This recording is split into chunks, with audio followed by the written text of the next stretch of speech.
And now, without further ado, I welcome on stage our Future Talks guest at Museum of the Future. This lone writer, the one that needs no introduction, Sadhguru, please come and share your pearls of wisdom.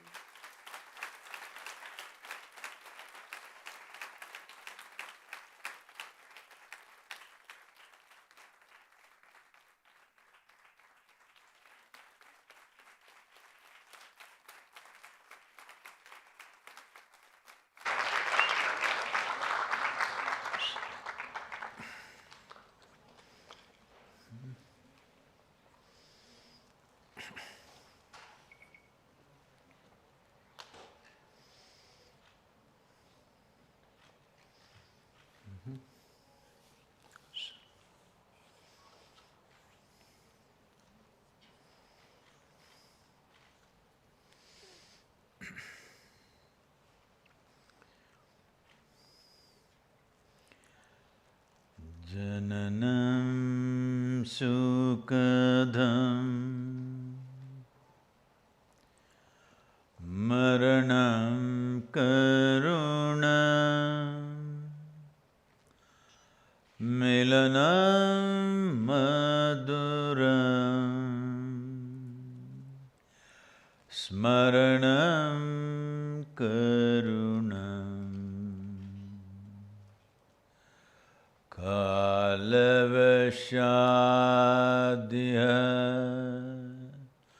sakalam karunam samayadipate akilam karunam. Namaskaram and good afternoon to all of you.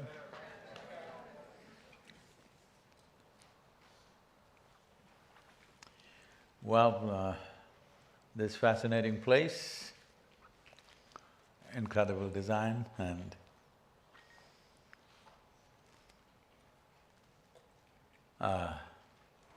kind of a dip into the future.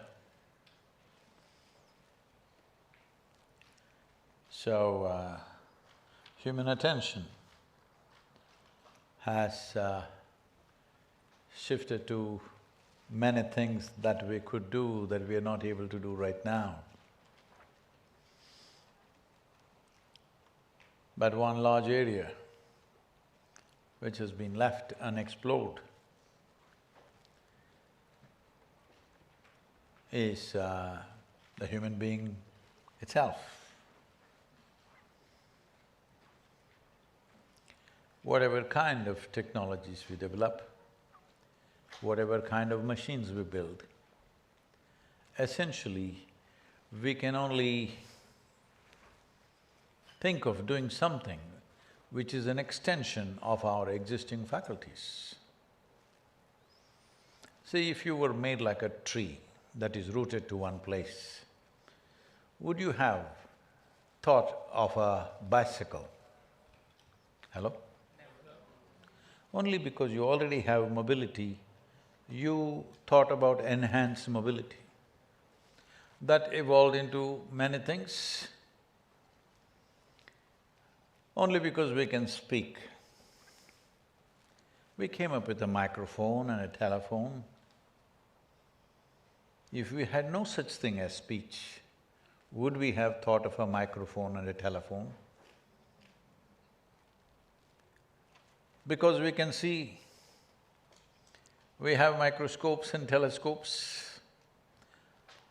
Every machine and every gadget we create is only enhancement of existing human faculty. We can see this far, but we want to see that far. We can speak this far, now we want to speak that far.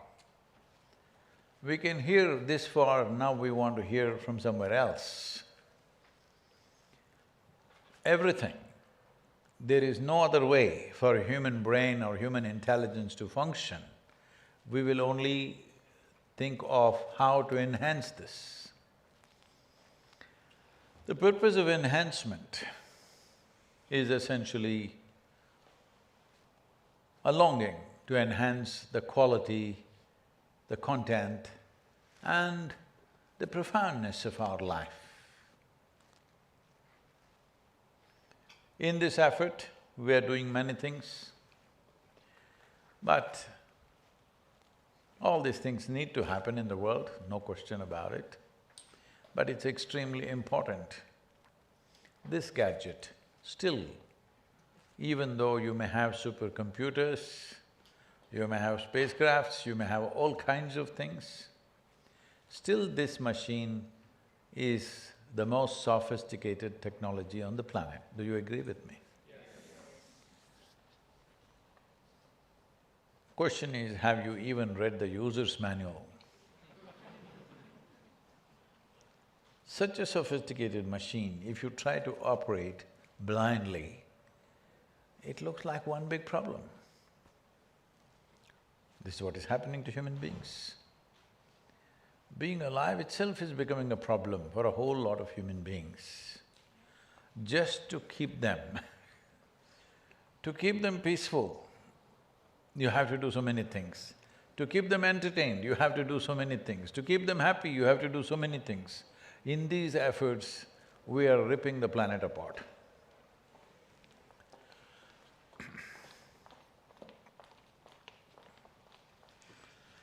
So these efforts are all about enhancement of human life. But a whole lot of things are being used to destroy human life also, because the cutting-edge technology, unfortunately, is going into military machines. At least by 2025,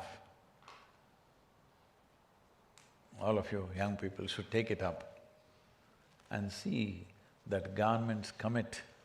Beyond 2025, the new technologies will not go into military machines, should be used for other purposes. Hello? Because if we don't do this, then without dropping a bomb, we can kill you in your home from wherever we want. Yes, it's coming. People are talking about such weapons, that if we have your DNA, we can poof, kill you wherever you are, anywhere in the world.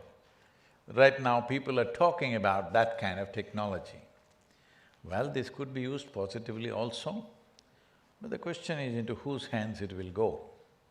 So one very important thing that we need to do in the world is, more human beings should invest in turning inward and exploring the nature of the human. This technology, which is the most profound and the highest sophistication that you can think of, is right here. If you look at the mechanical factor, there isn't another machine like this.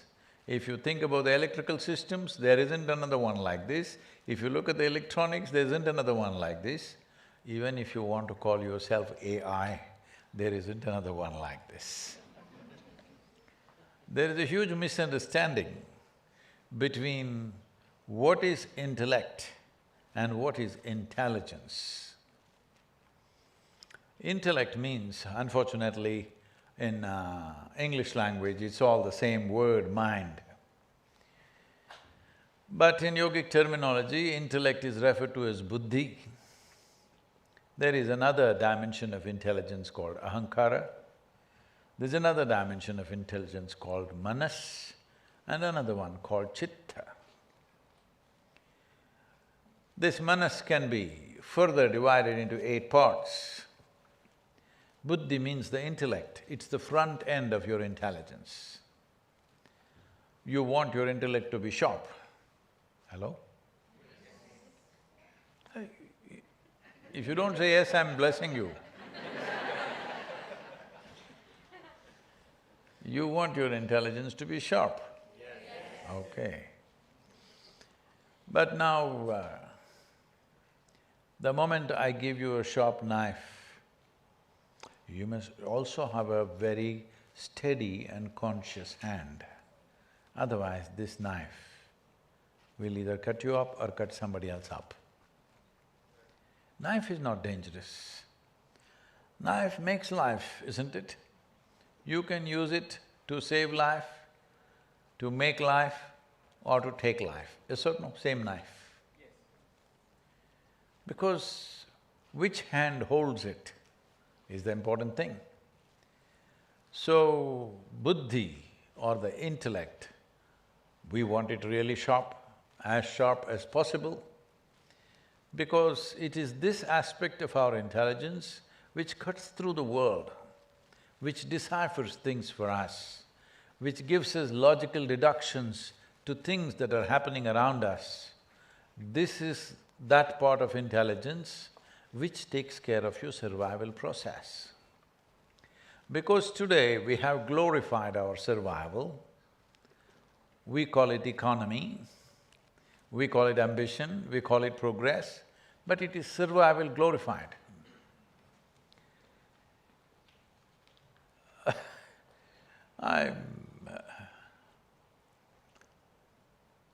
I'm just saying, I've met a lot of billionaire beggars. They're all billionaires, but still in the same begging mode, every day hankering for one more paisa. Wherever they see, they're licking up the coins that they can see. Now today they call it, crypto coin, but it's not just a copper coin, it doesn't exist. So, so even if you become a billionaire, you will be still begging, still be hankering. Just recently, when I was in United States, I see a young man around me, he's moving around like his tail is on fire. I say, hey, what's the problem with you? What is it that you're trying to do? Sadhguru, I want to earn billion dollars. I said, don't worry, tomorrow I will give you $1 billion. Really, Sadhguru, you will give me $1 billion? I said, yes. He had come with 8 of his friends. I said, look at these 8 guys, I'm going to give all of them $10 billion, you will get $1 billion. Sadhguru, why Sadhguru? They're getting 10 billion. Arey, you only asked for 1 billion.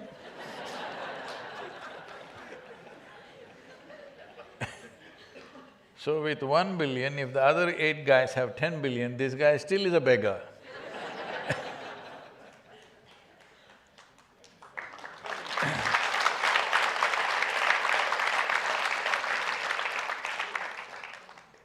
So the moment we try to enhance our life with accumulations, whether it's money or knowledge or relationships or wealth, it doesn't matter what.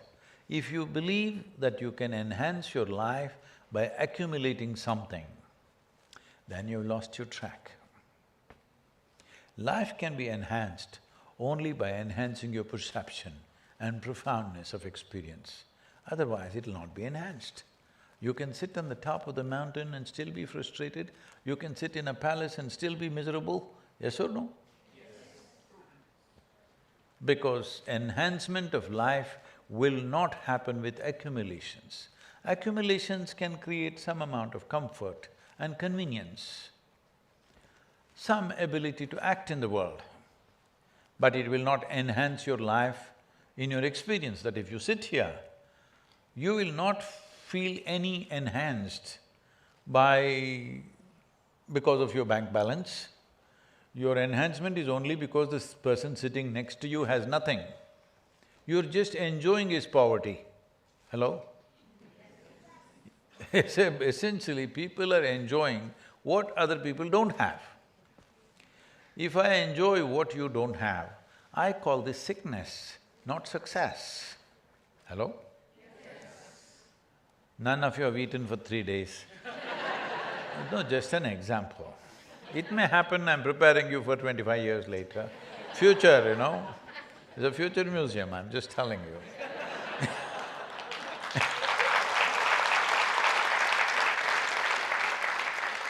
So, none of you have eaten for 3 days. I've had a nice meal and come, I'm very happy because none of you have eaten, but I've eaten well, I'm very happy. You call this happiness or sickness? Unfortunately, we have spread this sickness across the world, that we enjoy what others don't have. Someone, I was walking in a hotel in Delhi where one part of the floor of that hotel is taken up by the De Beers Diamond Company. So there's a lady, one of the Delhi ladies walking with me and says, "Sadhguru, will you buy me a diamond?" She knows I don't have a rupee. I said, why do you want a stone? You will get the stone when you're dead. Why a stone now? Why do you want to carry a stone? No, no, I'm talking about diamond. I said, for me it's just a stone. No, no, diamond is beautiful. Diamond is not beautiful. We can cut a piece of glass in such a way it looks far more beautiful than a diamond. You're not buying diamond for its beauty, you're buying it because it's scarce and everybody cannot have it. Hello? Oh, who is that? Who was that? Ah, you got it. That's a time of your life when you must get this.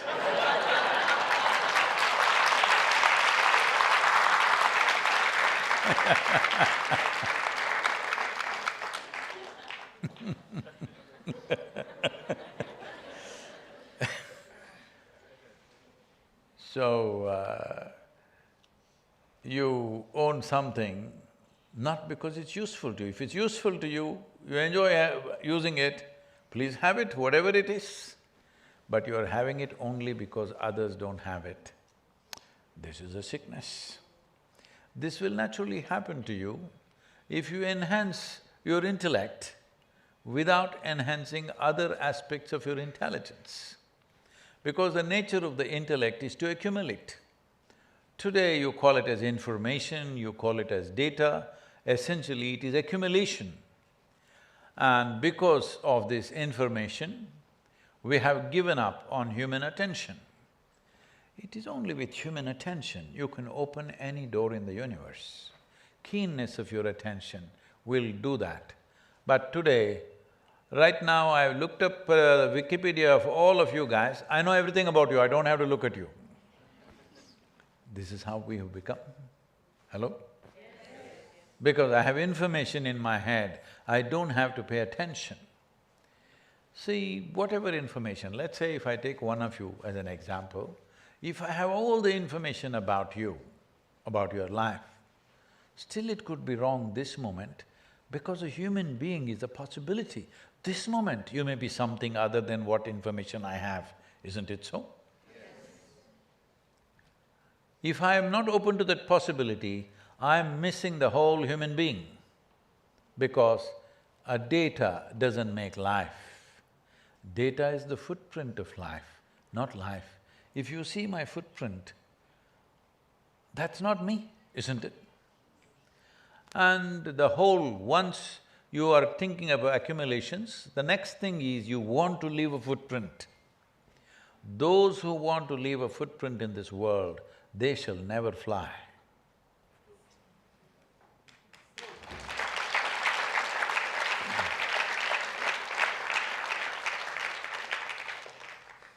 So intelligence is of various kinds. There are ways to realize things about the nature of the human being beyond intellectual understanding. This happened. One day,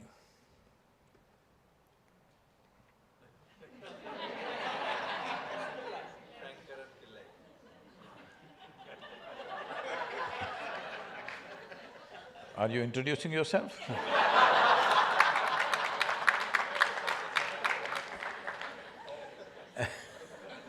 No, I thought you were introducing yourself.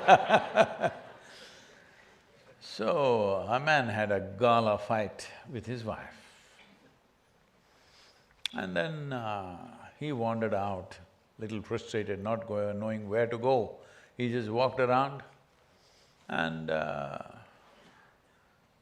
then he saw a sadhu.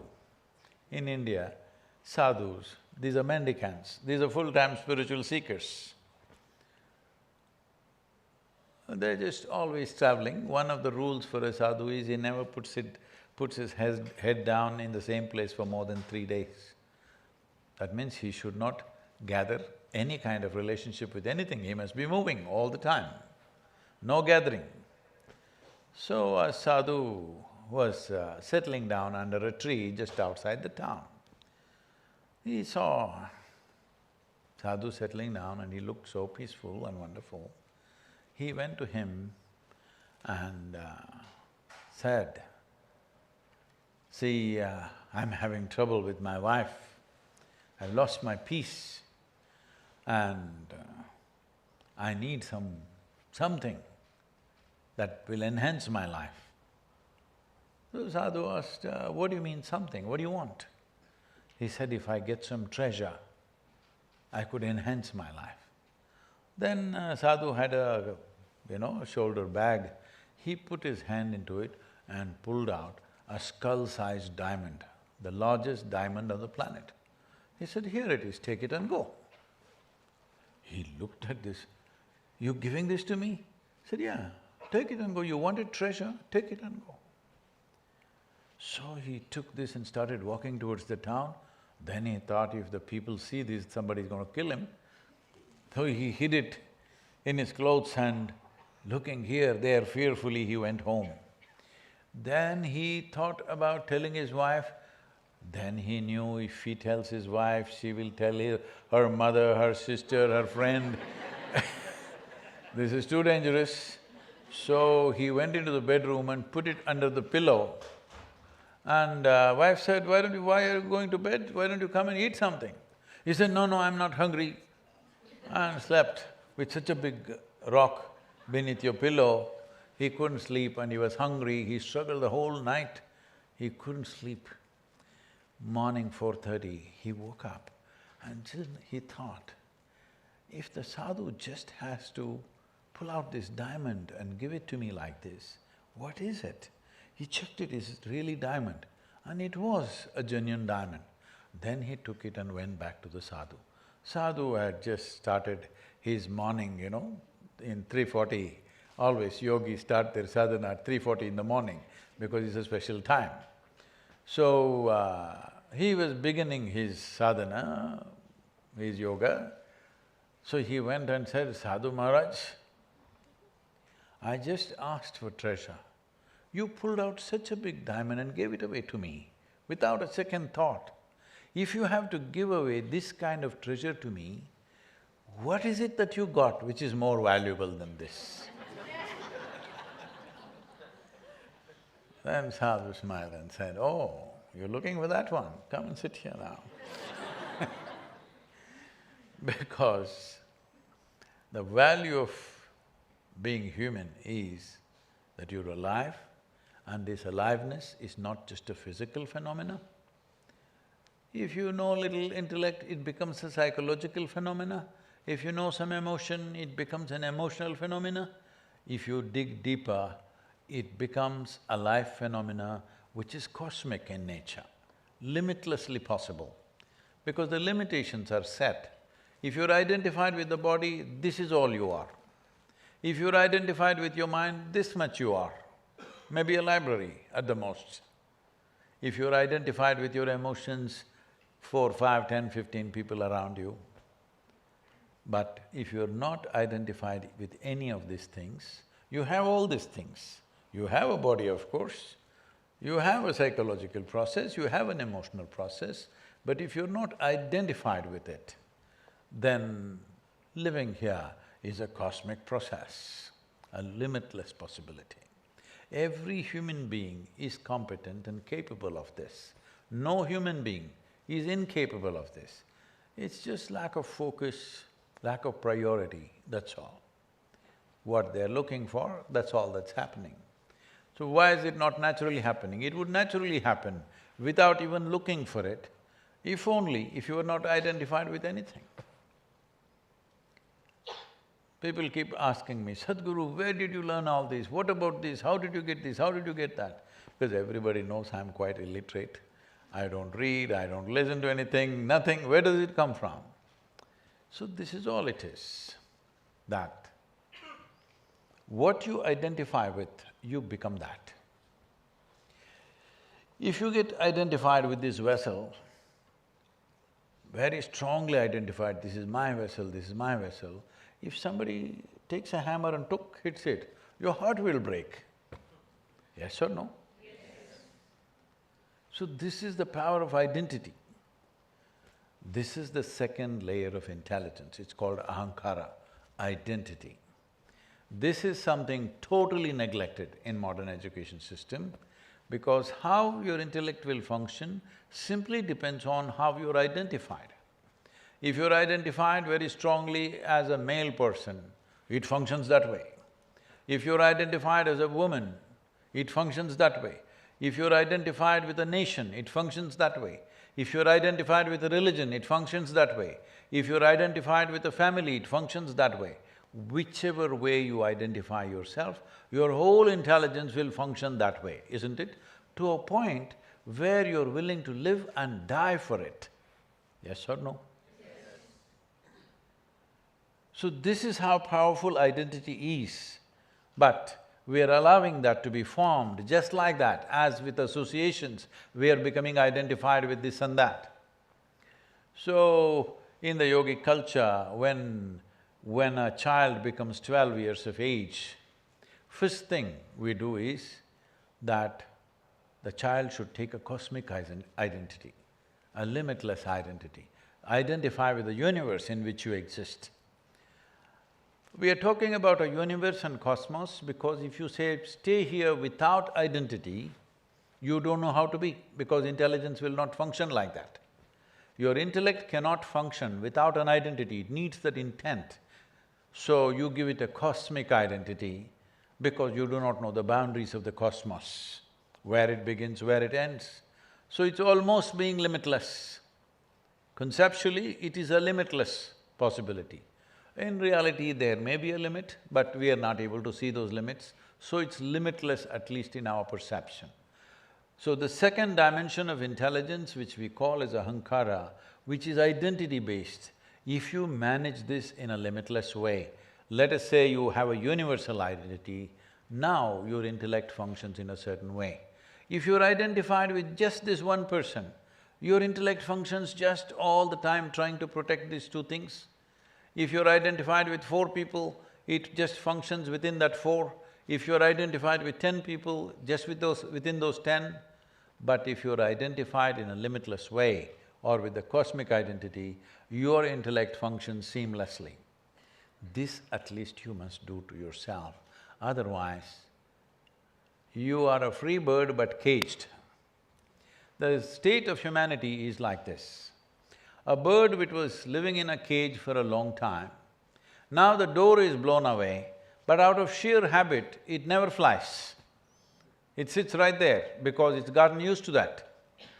This is the state of humanity right now, because for all creatures on the planet, nature has put 2 lines. Within those 2 lines, they must live and die. But for the human being, there is no top line. But still everybody is trying to put a line. You're trying to make a bond with something or somebody because you like bondage. You're not seeking freedom, don't fool yourself. People are too scared of freedom. Hello? Yes. But freedom is the highest value, isn't it? The whole Eastern cultures come from this, that the only value is mukti or liberation or freedom, that's the only value. Everything else should serve to make you free. Because human potential is realized only when all bondages are broken and you're able to experience life. People are afraid, parents are saying, you must have bondage with me, to their children. Why? Why can't somebody be with you by choice? Why should they be with you because they're bound to you? Hello? Is it not wonderful if somebody is with you because they're choosing to be with you right now? They could go anywhere, but they're choosing to be with you. That is wonderful. They're here because they're bound to you. That's a terrible way of keeping people with you. Hello? But unfortunately, everybody is seeking bondage because they want to concretize. Anything beautiful happens in their life, they want to concretize that. The moment you concretize that, life is gone out of it. See, if you meet another human being and something beautiful happened. Now you want to capture it because you are still an accumulator of things. You think you can capture that emotion, capture that experience and put it in a concrete box and have it forever. Life doesn't work like that. If you want flowers in your garden, every day you must water it, you must look at it, you must care for it. Otherwise, you will end up with plastic flowers, which are guaranteed for 5 years. And it's very useful there. If you have plastic flowers in your house, when your guests come, you can arrange it. If your children are not behaving, you can take it and whack it and put it back again. These flowers are trouble. In a day, 3 times you have to look at it. In Dubai, 5 times you must look at it. Okay, whether they're okay or not, what do they need? Unnecessary care, but it's life. Hello? And the only value that you have to yourself, that is your life, isn't it? Not because you're a body, not because you're shapely like this, not because you have so much brain, because your life, all these things matter, isn't it so? Because I see a lot of people, see, your hair is wonderful, but only if you're alive, isn't it? Hello? Your nose is also wonderful, only if you're alive. Yes or no? Have you ever been to any funeral? You've seen some dead people? So this guy is like this.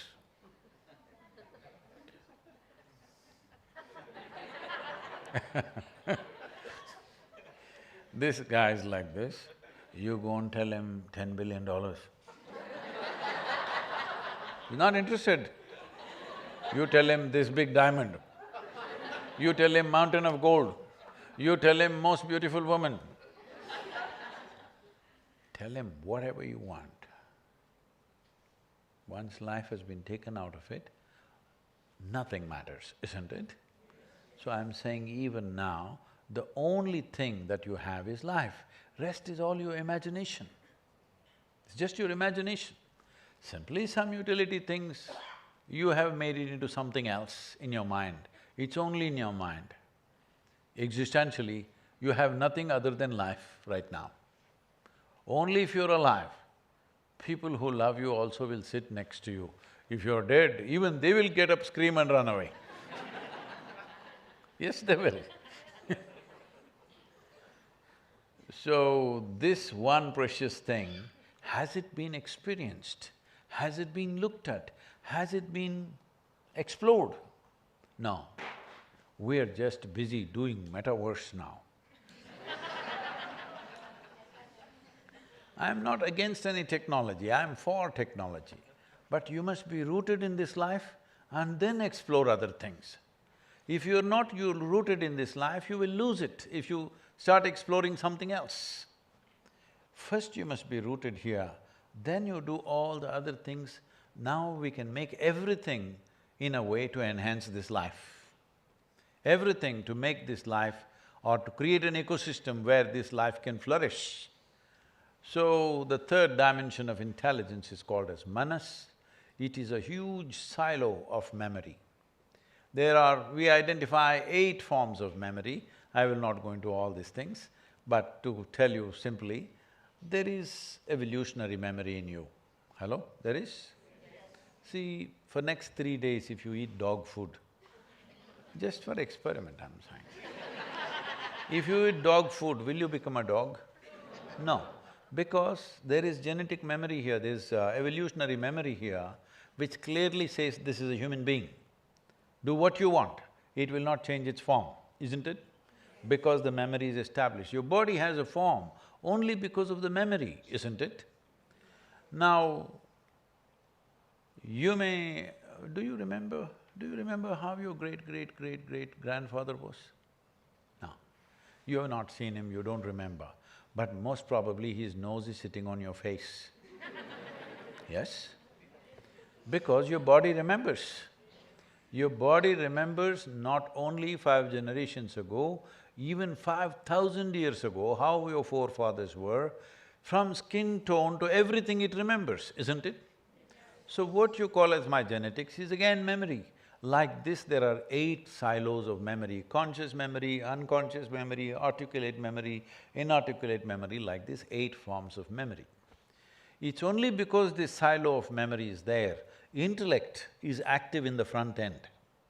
However sharp your intellect is, if there is no data, it will be like your computer without a hard disk. It is because of this memory, intellect is functional in the front end. But now, how this information will function in the front end depends upon the second aspect of intelligence, which is identity. If you're identified as, I'm this nation, I'm an Indian, I'm an Indian, I'm an Indian, I'm willing to fight and die for this, isn't it? How strongly you're identified makes you that much limited to that identity.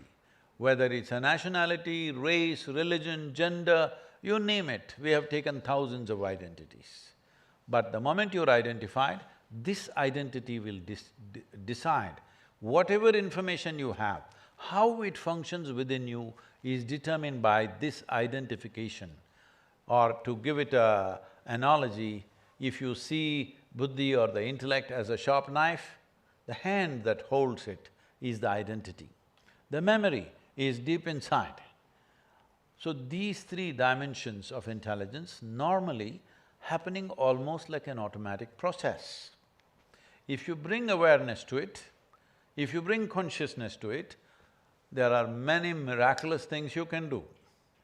But if you go a little deeper, there is another dimension of intelligence there, which is unsullied by memory, an intelligence without memory. Because memory is a great possibility. Who you are right now, you are a man, you are a woman, you are this, that, and so many things in the society. Everything is by memory, isn't it? Somebody is your mother, somebody is your father, somebody is your child, all memory. If I erase your memory, if you look at this person, you don't know who she is. Hello? It doesn't matter, she may be your mother, she may be your daughter, she may be anything, but you cannot recognize her if you just take away your memory. So beyond memory there is an intelligence, without memory, unsullied by memory. This intelligence, if you touch it, it's called chitta, then you become universal in nature. Your experience of life blows away in a much bigger than what your body is, what your thought process is, what your emotions are, in a much larger scope. Now you know the universe in a different way. Now you know the life process in a different way. Now you understand the phenomena of life, out of which you're just a small outcrop. You're just a small outcrop of a phenomena of life that's happening. It is in this context today that we are talking about soil, because we have forgotten who you are right now, even physically, physiologically, who you are right now, even in terms of evolutionary terms. You are just a consequence of the life that's happening in the first 15 to 18 inches of soil. There are many ways to look at this. One simple way is, nearly 1 billion years ago, they say, for the first time, a very smart algae or a fungi, we don't know which one, because we still don't know whether it was a caveman or a cave woman who first learned how to cook food with fire. Are you sure about this? Everybody says it's a caveman, but ladies, it's a woman who sets fire usually.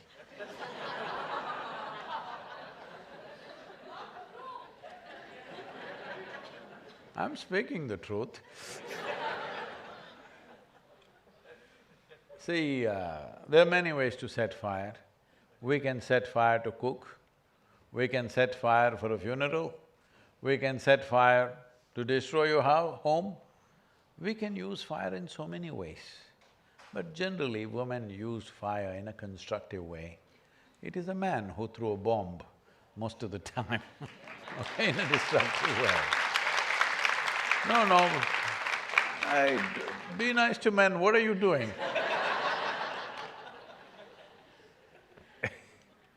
So, we don't know who did it. Similarly, we do not know whether it's this algae or a fungi, but for the first time, they discovered a way of cooking their food with the perpetual energy of the sun. That phenomena today we called as photosynthesis. Before this phenomena of photosynthesis started, the oxygen content in the atmosphere was a shade over 1%. Today it is 21%. That's the only reason you and me are here. That is the only reason this kind of life became possible. This complexer life became possible because atmospheric oxygen is an important part of that. But in the last 1,000 years, we have removed 85% of photosynthesis on the planet. That means 85% of the oxygen manufacturing factory on the planet, we have removed. Does it look like a suicide mission to you?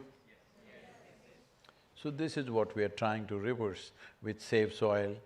I know 71% of the land is under agriculture. When there is crop, there is some amount of photosynthesis. When there is no crop, there must be a cover crop, or there must be a tree crop which is partially covering the land. One way or the other, there must be maximum amount of photosynthesis on the planet because it also sequesters carbon, it also keeps the land rich, and it feeds all the other organisms, planet stays alive. This is what Save Soil is about.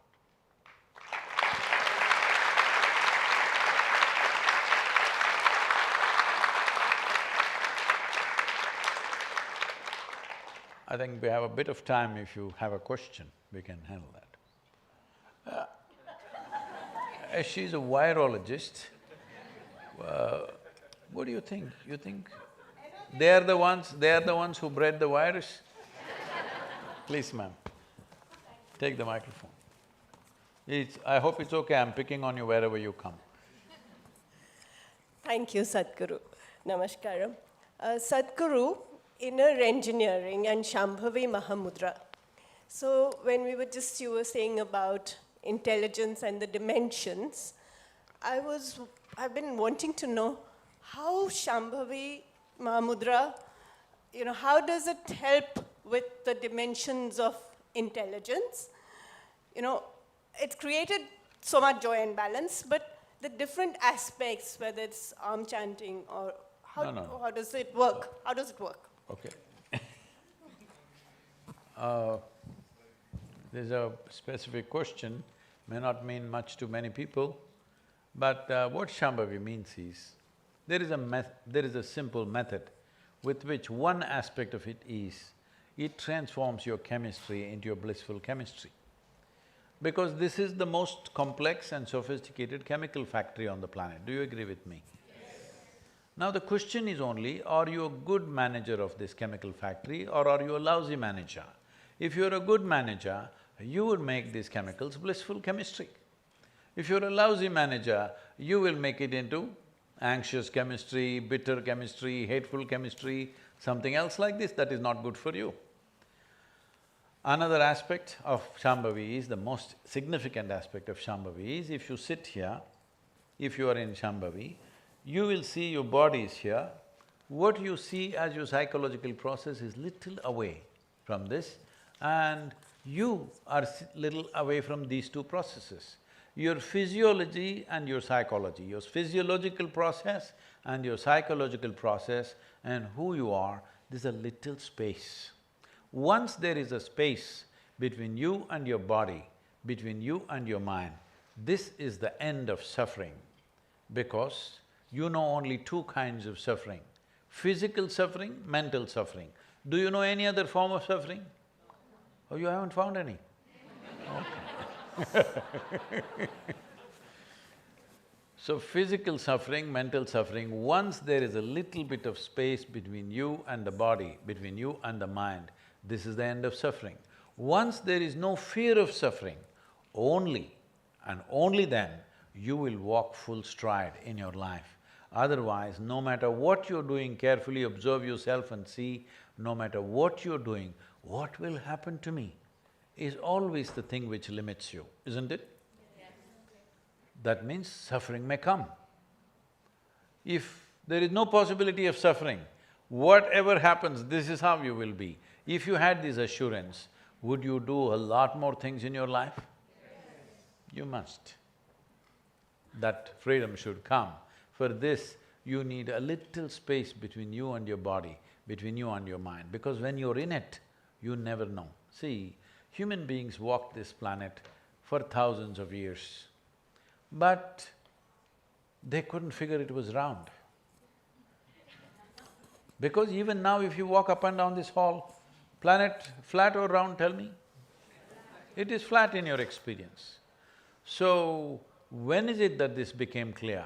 When they started navigating the oceans, to some extent they got some idea, but once they started flying, very clear. Once we went up and stood on the moon and looked down, 100% clear. Why? Because of the distance. Once you create a little distance between you and your body, between you and your mind, you know the full mechanism of this body and your mind, how it functions and what it is. Without knowing that, if you ride this life, then you will be blundering. See, anything, the phone that you carry, the more you know about it, the better you can use it. Is it so? Yes. Why don't you think it is so with this?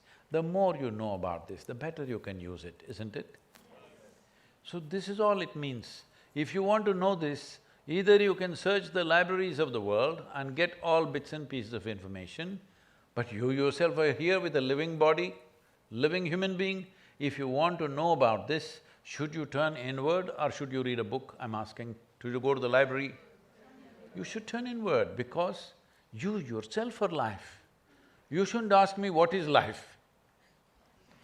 People ask me, Sadhguru, how do you seem to know everything? I don't know anything, this is a secret, don't tell anyone.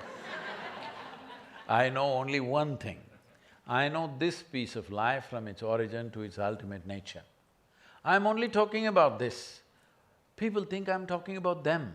People think I'm talking about the world. People think I'm talking about the universe. I know only this. I'm only talking about this. This is the nature of life. If you know one piece of life fully, you know the whole universe because fundamentally it's the same thing, only in complexity and sophistication it may multiply, but it's essentially the same thing. See, if we study an amoeba, we can know you because the fundamental design is same.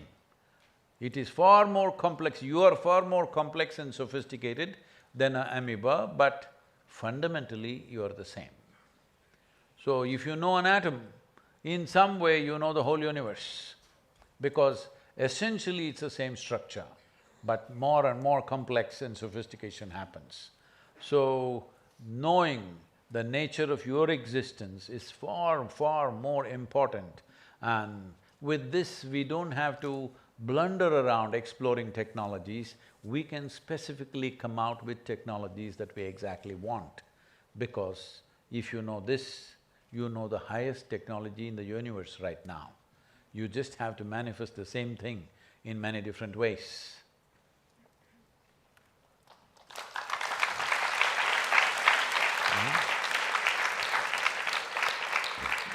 Sadhguru, good afternoon.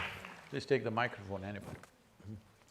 Good afternoon, Sadhguru. That's a phenomenal journey that you took us on. You're easily among the best storytellers on the planet. I'm sorry? You're easily among the best storytellers on the planet, and that's an amazing journey that you've taken us all on. I'm talking about me and you're calling it a story?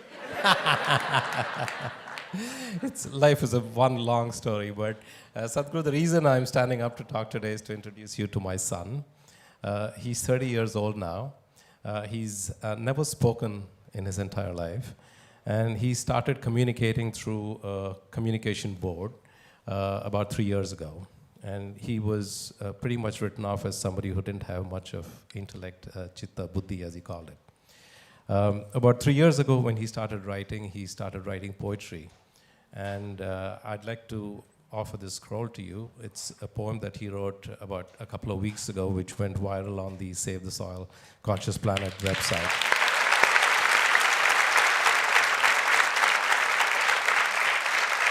That's for you, Vicky.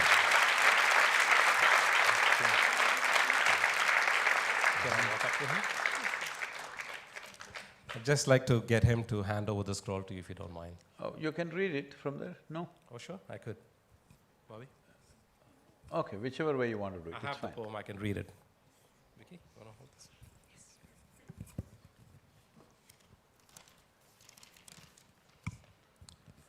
Vikram wrote this poem a couple of weeks ago after he heard your speech, your talk, Sadhguru. It's called Golden Sludge. What's his name, please? Vikram. Vikram. You can hear me, Vikram? Yeah. Vicky, Sadhguru is speaking to Vikram? you. Okay, please. Golden Sludge. Will you miss the earthy aroma of the first rain? Brown puddles of nature's streamy brew?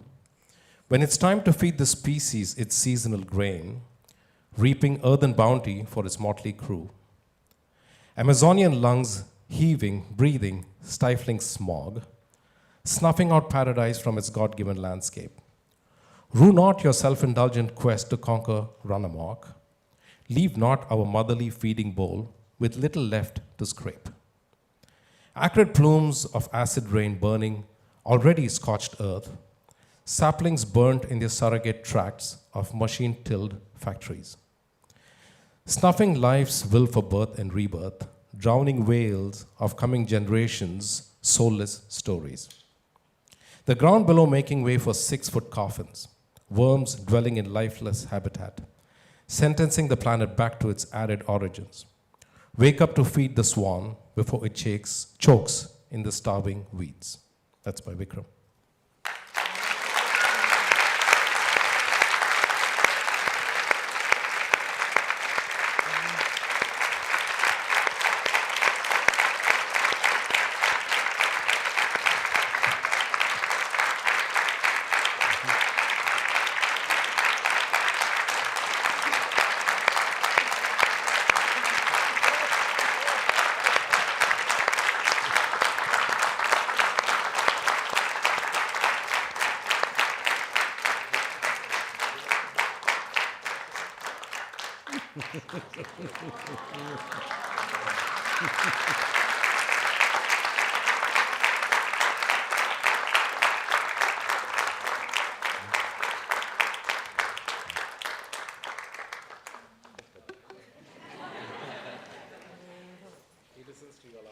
Thank you.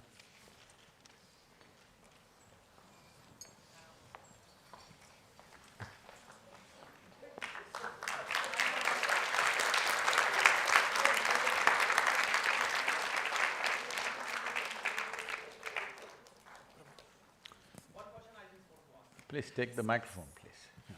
Just ask for the microphone. No.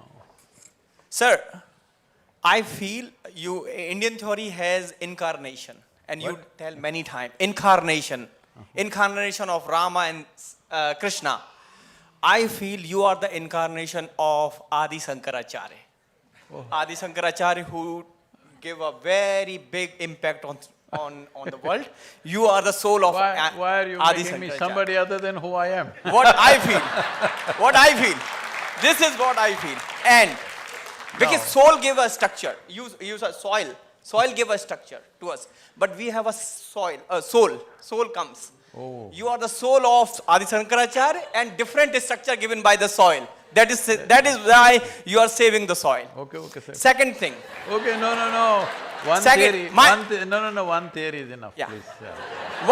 One question I have. I have one question only. We'll come to that. Let me explain this Adi Yes. Shankara's soul.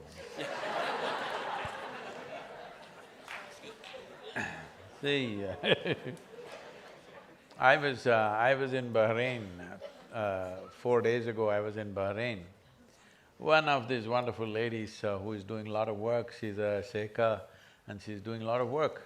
And she has a whole bunch of young women team. She says, see this girl, this is an angel.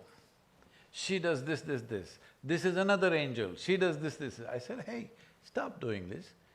These are human beings who came by normal birth and they're doing fine. Tell me they're wonderful human beings.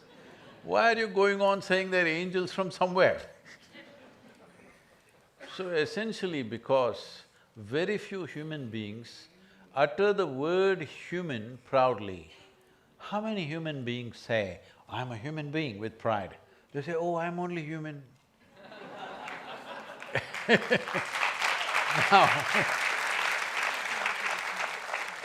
Now I'm asking you, is it true in terms of evolution, you're on top of the world? Hello? Even above monkeys. Those of you who are up there, I'm just saying, is it terrestrial life? So, you're on top of the world, but you're not feeling like top of the world because you've just not learned to explore this. You're going by this memory. Now Adi Shankara came 1,000 years ago, well, a spectacular man, no question about it. But you don't believe that every generation can produce spectacular human beings. You believe they have to come back. The same people have to come back again and again, they need not come back. Every generation, if you cultivate a generation properly, every generation can produce thousands of spectacular human beings. Unfortunately, there has been a drought for some time. So you go on thinking, if anybody of some significance comes, oh, he must be that one. No, that one is gone and it's good it's gone. Because after 1,000 years, if he still lives here, it's not good for anybody. He did his wonderful work during his lifetime and he's gone, let him go. Why is it that we are such a barren humanity that we cannot produce spectacular human beings in this generation? Why not? Look at this boy.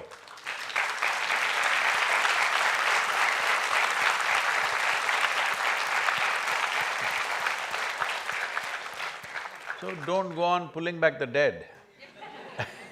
Leave the dead to the dead, somebody said. It's very important because if you don't leave the dead to the dead, you will not know how to value life.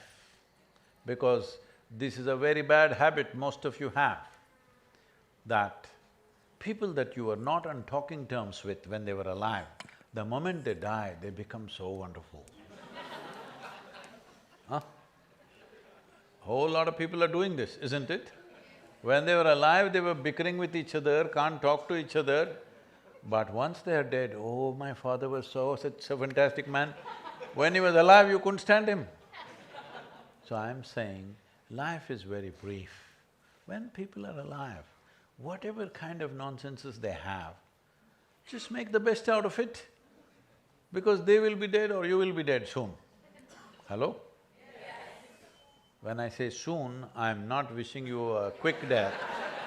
I bless you with a long life, but if you're joyful, it's going to be very soon. Only if you're miserable, it's going to be very long. Yes? So, this habit of plucking fruits from the past, you must give it up, because if you pluck fruits from the past, you cannot eat it, you can only imagine and show it.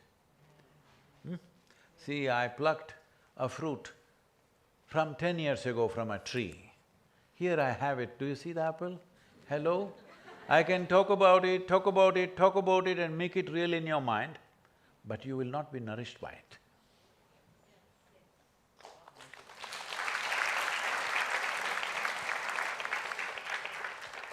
Yes, ma'am, please take the microphone. Wait, take the microphone, there's somebody here waiting with the microphone. Thank you. You talked about the different layers of intelligence, and concerning the second layer, you said it's an identification with the universe, which you teach children when they are 12 years old. So my question is, why 12, and how do you teach them? Till they're 12, don't mess with them. Because in the yogic culture, till they're 12, we don't believe in teaching them anything. No ABC, no 1, 2, 3, no nothing. Just eat well, sleep well, learn to behave well, and just be there. Grow well. Before the brain grows to its capacity, if you start putting too much silly knowledge into their head, you're in some way crippling the human being. Whether you understand this or not, most schools in the world are crippling the humanity, with good intention, of course, because the most horrible things happen always with good intention. Hello? So, till 12, don't teach them anything, let them just absorb the world around them, because if you do not teach them anything, teach means what? You don't load them with information. If you do not put any information, a child will wonder, look at everything with great interest. You say, oh, this is a butterfly species, the species number 21. He won't even look at the butterfly. Otherwise, if he looks at the butterfly, he's being flies with the butterfly. That must happen. That must happen to you even today. Hello? But because you know knowledge, there is the story, the biblical story, the first story, it seems there was a dumb couple called Adam and Eve. They did not know what to do with each other, and they ate this fruit from a particular tree. What tree was that? Tree of knowledge. Apple, the word apple means, in ancient English, apple means just fruit. Any fruit was called apple. So they ate from the fruit of knowledge, from the tree of knowledge. And it seems, see, your parents are telling you, you must eat the fruit of knowledge. Your teachers are insisting you must eat the fruit of knowledge. Everybody around you is telling the same thing, but it seems God told you, do not eat from the tree of knowledge, you shall fall. And they ate that and they fell. It's not about that Adam and Eve. Every Adam, every Eve falls because they collect information about life. See, right now it's like this. Let's say I had met you 25 years ago. Who is old enough for that? I'm just looking. I can't point at the ladies. Okay, somebody. I met you 25 years ago, and at that moment, you were doing something that I did not like. Then I thought, this is a bad guy. Now 25 years I did not see you. Today you came and sat here. Then I think, why is this fellow here? In 25 years you might have become the most beautiful human being, but my mind will not allow that. My mind will say, this guy is not okay. So this is knowledge. So it will not allow you to experience what is there. This is why this shift from attention to information has caused such a huge damage to human life. It's very important a child develops attention. If you don't teach anything, more attention. When she's not here now, she's gone somewhere else. She was here just now, my daughter, she's here somewhere in this building, and oh, she's here. Okay. So, when she's 3.5 months old, she's traveling with me all over the place. Then I saw all adults have a compulsive need to teach something. When they see a child, they want to teach something. They want to teach all that nonsense that did not work in their life. See, between a child and an adult, generally, not always, generally, who is more joyful?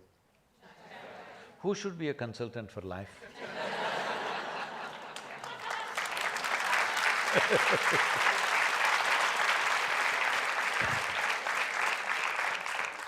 Only thing as an adult you have is, you have seniority.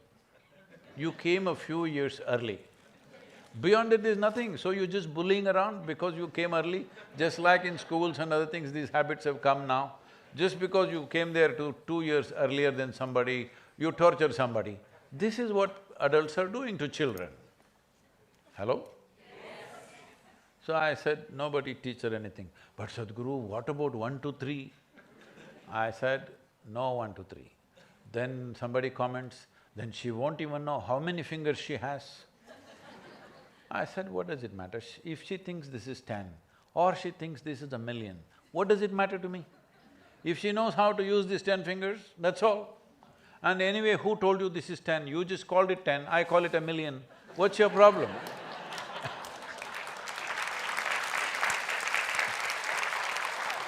And can we teach her some rhymes? Mary had a little lamb, say, I don't care whether Mary had a lamb or not. No, Mary had a little lamb, no ABC, no 1, 2, 3, just leave her alone. If you want to play with her, otherwise just leave her alone.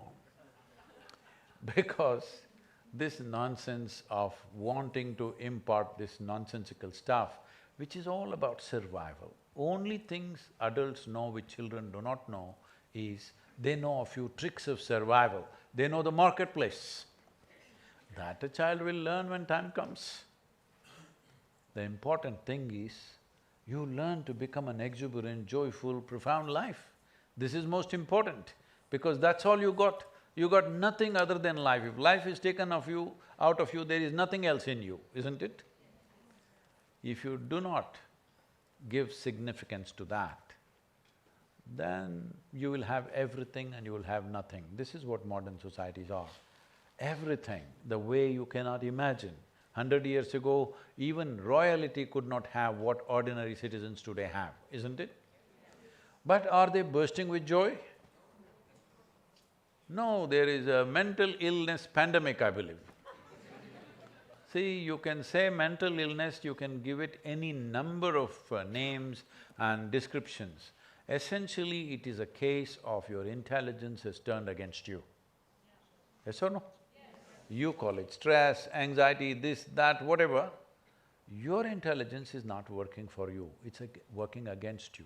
Once your intelligence is working against you, no force in the universe can save you.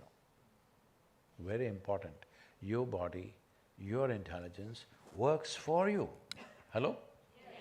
If it starts working against you, tell me who can save you? You think a doctor can save you?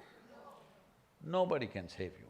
So this is very important that we do not replace attention with information. You must strive to do this, to develop more attention.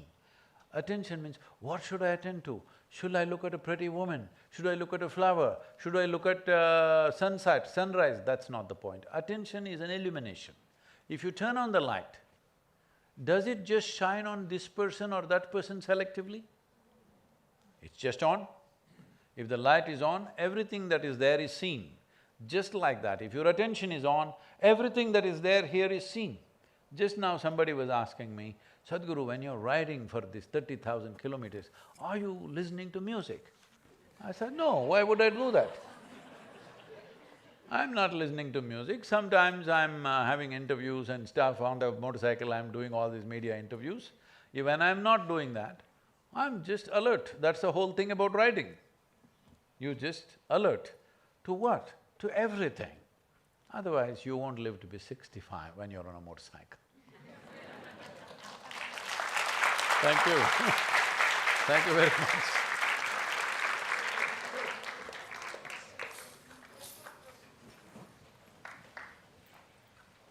Please remain seated for the next minute. Sadhguru will meet some attendees outside who didn't get a chance to be with us here, and we'll be back shortly. To transit to the other side, may I please ask you to keep the aisles clear for his return? Yes. Yes, but from the other side. Teja.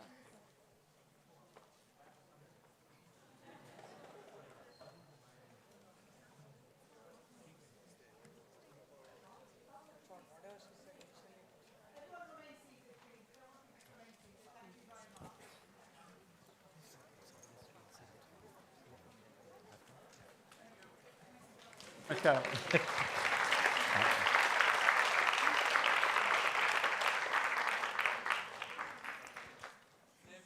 Hello? Save soil movement, you must keep it up. I'm giving you 62% discount. Only 38 days, keep it up. Your voices must be up. The world should speak about soil. It's important, very important. Let's make it happen.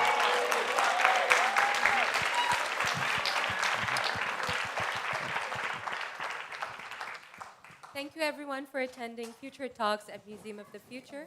Please keep an eye out on our social channels for our next event. Please remain seated. Please remain seated.